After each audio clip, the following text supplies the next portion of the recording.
Hello, my dear students. So, today we will be starting with a new chapter, soil. This is your chapter number 9, and this comes under your chemistry part. So, let's start with the chapter. So, what we are going to learn today, first of all, we will be learning a little bit of introduction about soil. What is soil? The definition we will learn. Then, we will be learning about what are the uses of soil in our daily life, how the soil is formed, and finally we will be reading the most important thing in this chapter, that is soil profile. So let's get started. Now soil, what is a soil? Now the uppermost layer of earth's crust, okay, where the plants grow, is known as what? Is known as soil. I hope you all are aware what is a soil. It is one of the inorganic elements of our environment, isn't it? Now what is the definition of soil? Here in the slide you can see soil is a dark brown colored solid material which is a mixture of rock particles of various sizes and decayed plant and animal known as humus. I think humus, this term is not new for you. You all are familiar with the term humus. Then also I'll discuss about humus later on. Okay. Now, soil other than humus and rock particles of various sizes, other than that, soil also contains air, water and countless living organisms, right? Now, what are the living organisms mainly present? Like bacteria, fungi, then insects such as you can say ants, beetles, okay, then worms like you can say earthworms, millipedes, understood? Rodents like you can say rat, okay, snakes, isn't it? Moles and plant root, right? Now many of the living organisms present in the soil, they are too small to be seen with the naked eye. That means examples are what? Examples are bacteria. Now bacteria, they are such living organisms which you cannot see by your naked eye. You need the aid of microscope, isn't it? So what you can say? You can say that soil, it is a home, or you can say it is a habitat for many living organisms, right? Soil, it is an important part of land and we can see soil all around us, right? Now this soil, it is one of the most important natural resources, okay? This soil, it is essential for existence of life on earth, isn't it? Why? Because we all know that plants are known as what? Producer, okay? And these plants, they grow in the soil. The root of the plant, they hold the soil so that what happens? The plant, it stands straight, isn't it?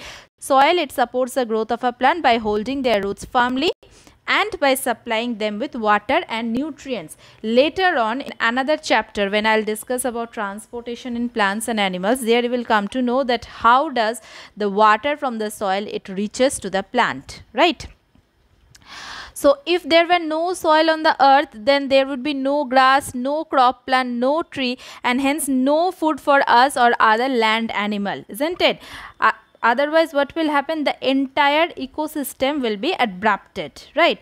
Thus, we can say the soil, it is essential for agriculture, and the most important thing, the soil quality, it is also very essential for agriculture. Understood? Now, next, what are the uses of soil? What are the uses of soil? Here you can see soil is used for growing food. Growing food, you can say like grains, cereals, then you can say pulses, fruits, vegetables, isn't it? Next, soil, it is used to grow trees for obtaining wood for what? For building purposes, that is a timber. They are obtained from the trunk of the tree, isn't it? For burning as a fuel and for making paper, right? Then soil, it is used to grow cotton plants. Also you can say soil, it is used for growing jute plant, okay, which are what? Which are the source of fiber, isn't it? Now these fiber, it helps us to get what? It helps us to get fabric. Then you can say it helps us to get ropes, mats, etc., isn't it? Then we all know that silkworm, it feeds on mulberry trees, isn't it? So this mulberry tree, they are also grown in the soil. Next, soil, it is used for making what? Bricks and mortars for building houses, right? Then soil, it is used for make earthenware, okay, or pottery. That means you can say the things which are made up of clay, right? Then crockery means cups and plates, toys, statues, etc. Okay, so these all are the daily uses of soil. right? Next, the two more important term we will learn, that is weathering and humus. What is weathering? Here you can see the process by which huge rocks are broken down into small particles by the action of sun's heat, wind, rain and flowing river water, etc. is called weathering, right? Why it is called weathering? Because the rocks, they are worn away to form what? Small particles by long exposure to the elements of weather like heat, wind, rain, etc. Okay, and this weathering of a rock, it is a very slow process. Okay, it takes thousands of years to weather or to break down the huge rocks into fine particle for making what? For making soil, right? Then, as I said you, humus. Now humus, this term is quite familiar to you. What is humus?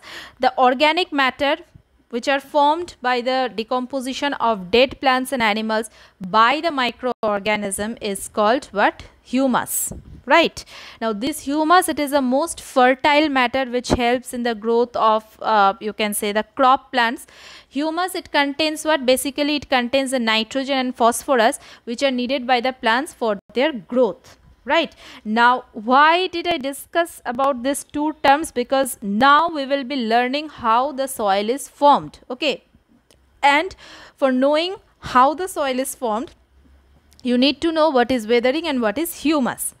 Now, how the soil is formed? First of all, the soil, it is formed from the rock by the process of weathering. That means the bigger rock particles, they are broken down into smaller rock particles, right?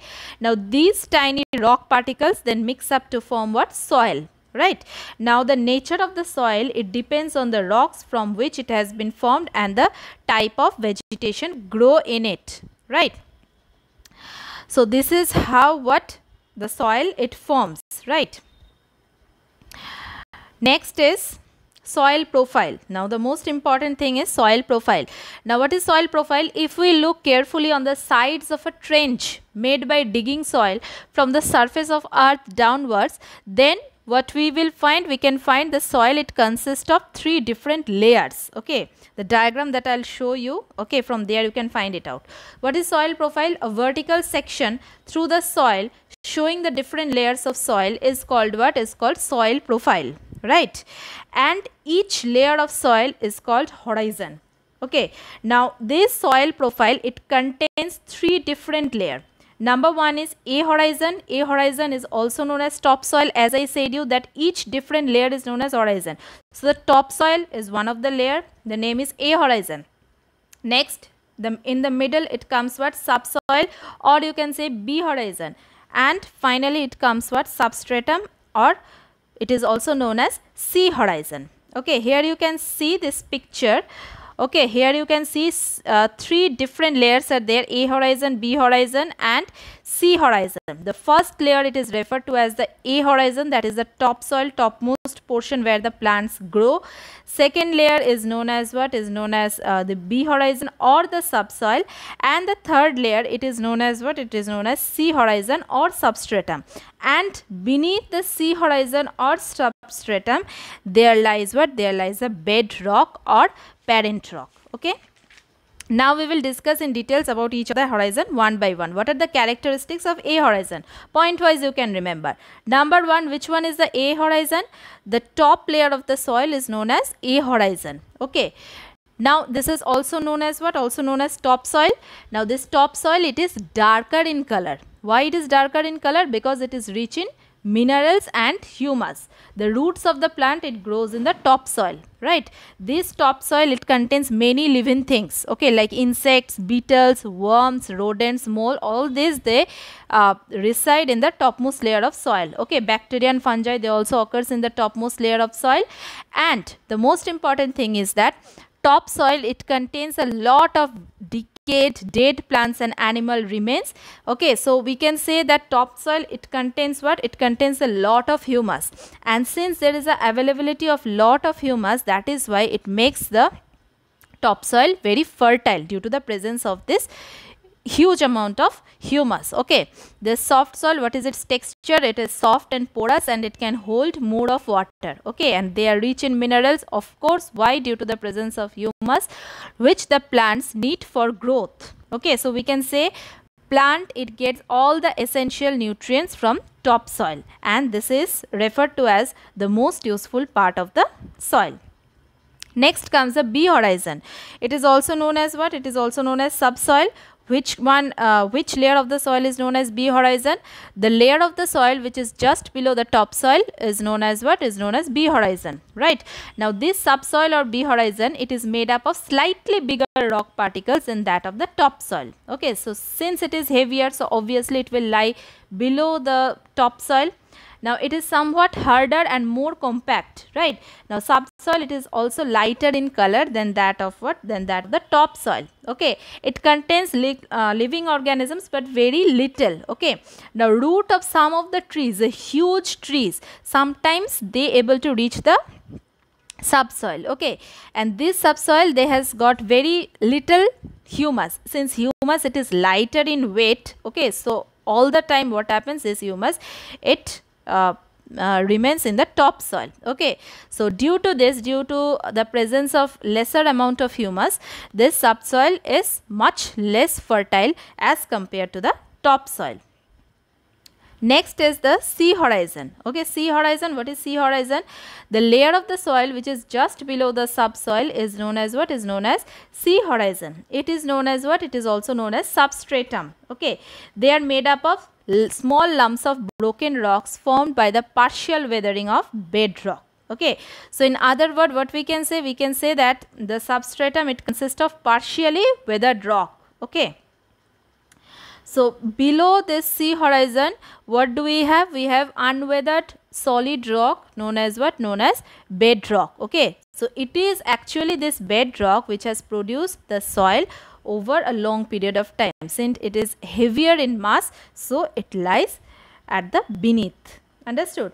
So here you can see the natural structure of a soil profile. Basically, where you can find this soil profile means when suppose you are passing through, you can say by a recently dug trench or a ditch, there you can find this kind of soil profile. Sometimes you can find this soil profile while digging the well, okay, well or foundation of a building, okay, when the rods are inserted. Understood?